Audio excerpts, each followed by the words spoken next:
So, what can we talk about?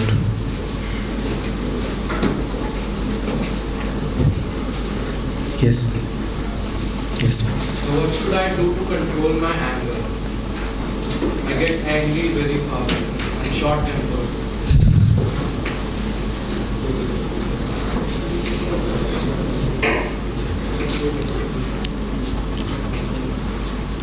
There is hardly anything you can do in the moment of heart attack. It's a good example. I've given it earlier. When you actually do get the spasms, what can you do in that moment? Nothing. In that moment, at most, you can try not to panic. You already have the heart attack, and the heart attack is arising from an entire network of reasons. We all know that jogging is a good way to prevent heart attacks, right? But will you go jogging just when you have had an heart attack? Will you go jogging? The fellow has just suffered from an attack and he's trying to jog. Will that help? You see, people frequently ask the question, what to do with anger? It's a very frequent question. But very few people ask, where does anger come from? How to have a mind that does not get angry, or at least easily angry. Is that not a more relevant question? What's your name? Kunal. Is that not a more relevant question? What should I ask? What to do when I get angry, or how to have a mind that does not easily get angry? Which of these is a more relevant question, more useful question? So should we look at the second one? All right, thank you. Where does anger come from? You will help me. What is anger? What is anger? Yes, try. What is anger? Yes, irritation is an experience in the moment of anger. But I invite you to go a little deeper. What is anger? We all experience anger. We must know what is anger, right? Speak. Inability to do something. All right. You are at this moment, if I ask you to move all the chairs in this room at one go, will you be able to do that? So you are unable to do that. But will you be angry at this inability? Will you be angry? But we try something and we are not able to achieve that, then we get angry. Alright. If he is asked to move all the chairs in one push, and if he fails, he would not really be angry. What's your name? Kushagra. But if Kushagra is asked to push just one chair, and he can't do that, and he tries and he can't do that, and he tries and he can't do that, is it likely that he'll be angry then? What's the difference in the two cases? In the first case, we asked him to push all the chairs. He couldn't do that. He wasn't angry. In the second case, he tried to push just one chair. He couldn't do that. He experienced anger. Why? First case possible. Possible according to? His own expectation from himself.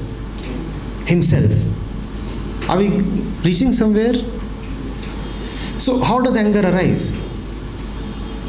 We have come upon a very important word. Expectation to come true. When what you expect doesn't happen, then you get angry.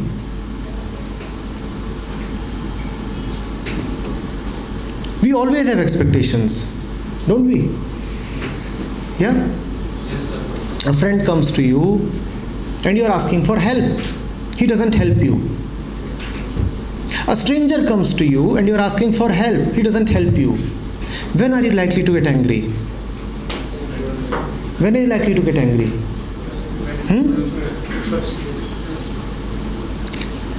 Brazil loses a World Cup match, as it did. And India loses a World Cup match. When are you likely to get angry? Even though, and I'm talking about Soccer World Cup, even though we all know what the ranking of the Indian football team is, yet when are you likely to get angry? Why? Why? Now, Brazil losing that match is in fact a bigger upset, far bigger upset, is it not? Yet you won't get that angry. You may feel a little disappointed, that is all right, but you won't really experience an outrage. But India, you'll feel angry. Why will you feel angry?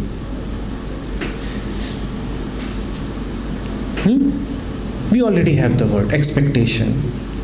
And we can add to the family of that word attachment. Right? Wherever there is expectation and attachment, anger is bound to be there. But when we are expecting, we don't realize that. When we are expecting, it feels nice because there is hope. And the mind likes hope. Expectation is hope. Do you understand that? Expectation is hope. And the mind likes hope because hope is like a fantasy. Something will happen. Something will happen.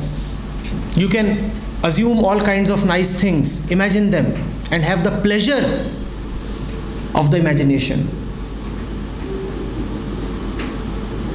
So we all like to live in imaginations, expectations, hopes, attachments, without realizing that we have already invited anger. It's just not visible right now, it's hidden. But it has already come. Just as the man who is eating a lot of fats does not realize that he has already invited heart attack, just that it is not visible right now. And we console ourselves. We say, oh, it is not visible, so it is not there.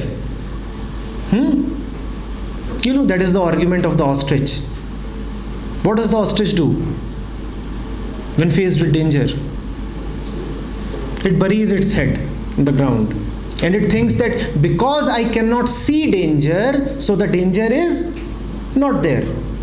That is also the argument of our ignorant mind.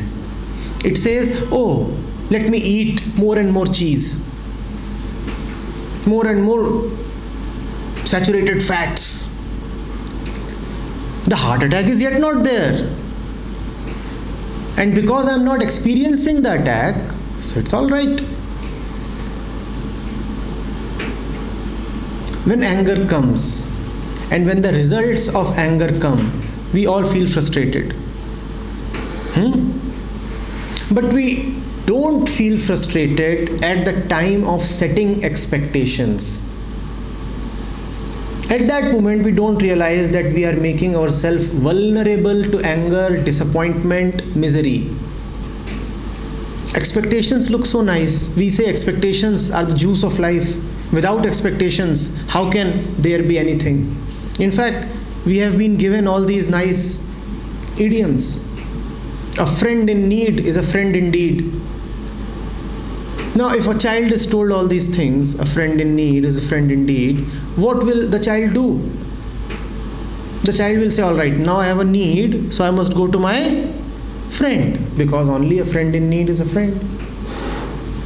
You are filling the child's mind with such crap, and you are not seeing that you are now making the child vulnerable to anger.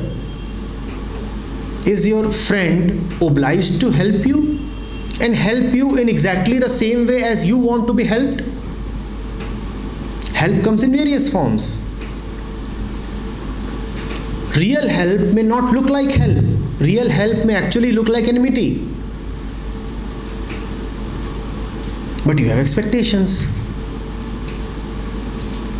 Do you know what it means to expect? Expectation means what I have is not enough. Expectation means I am a beggar.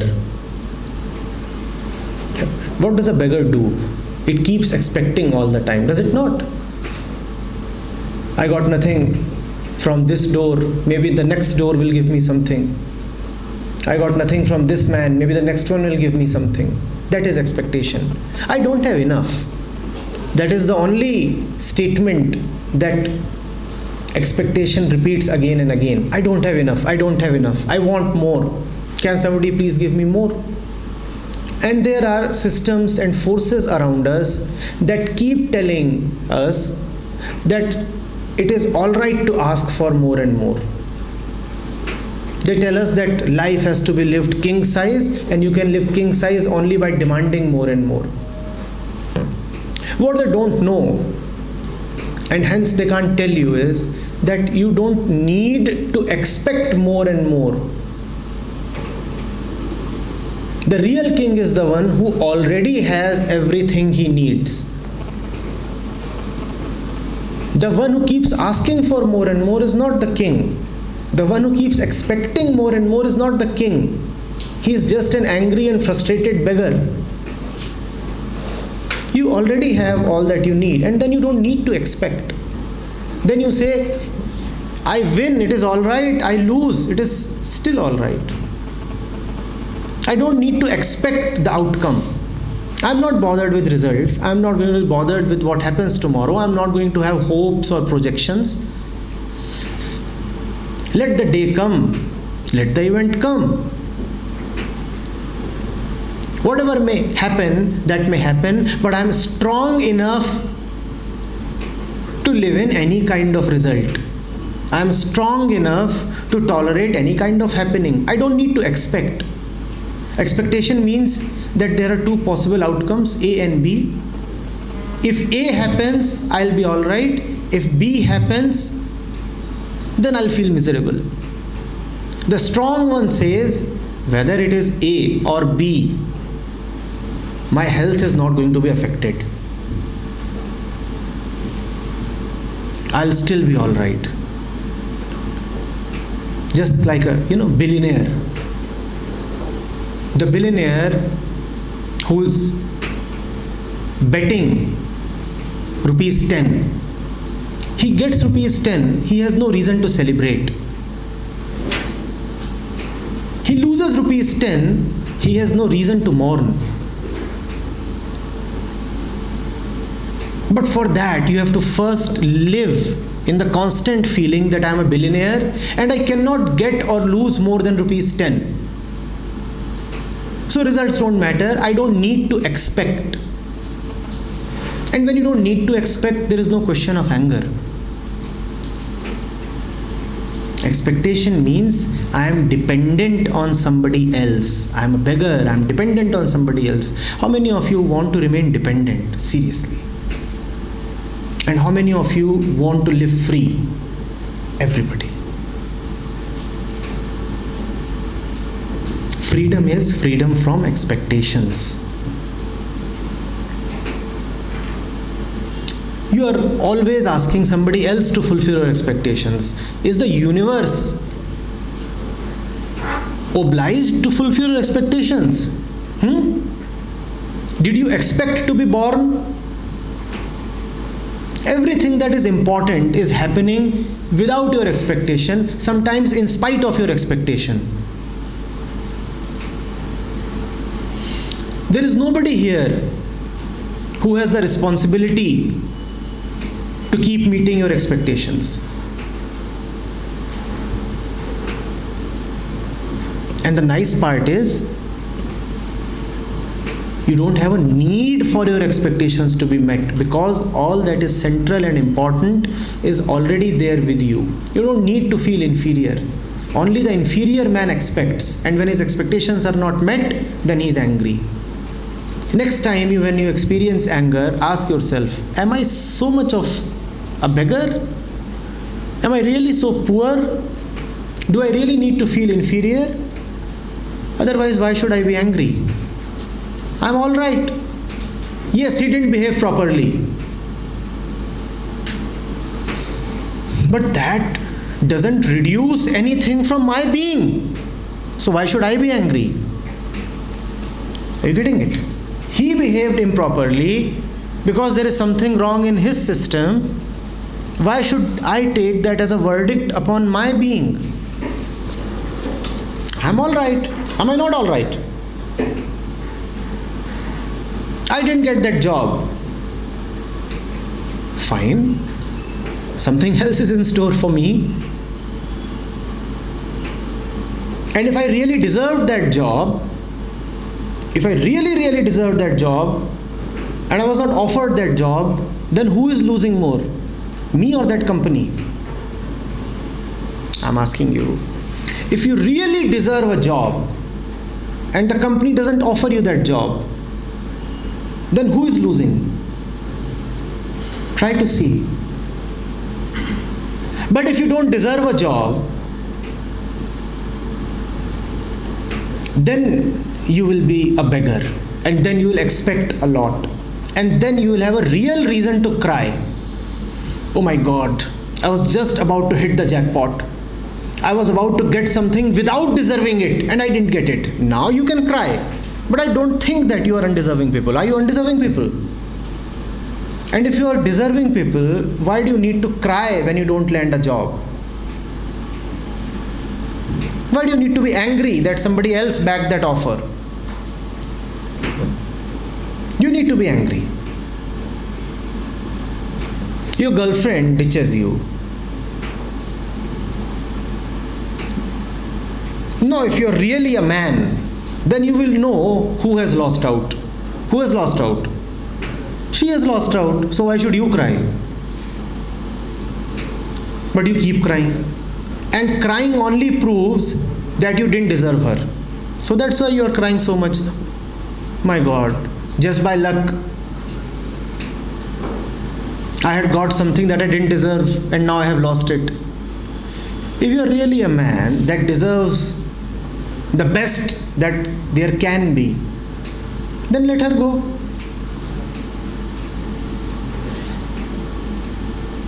But we have a feeling of inadequacy. We have a feeling of unworthiness. We feel now that this job is gone, is there any guarantee that I'll land another job? Not that this girl is gone. On who knows whether I'll get another one. We are not sure of ourselves, right? And that's the reason why I need to keep asking, demanding, expecting. There is no need to not to be sure of yourself. You are good, wonderful, healthy, intelligent people, all of you. Why must you act like beggars? There is no need.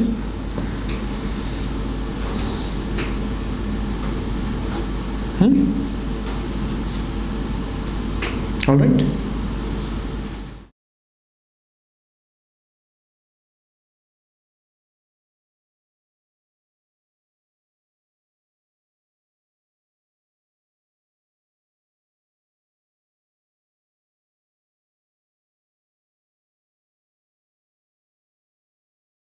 How do you know that love implies that you must accept everything that the other person says? How do you know that? How do you know?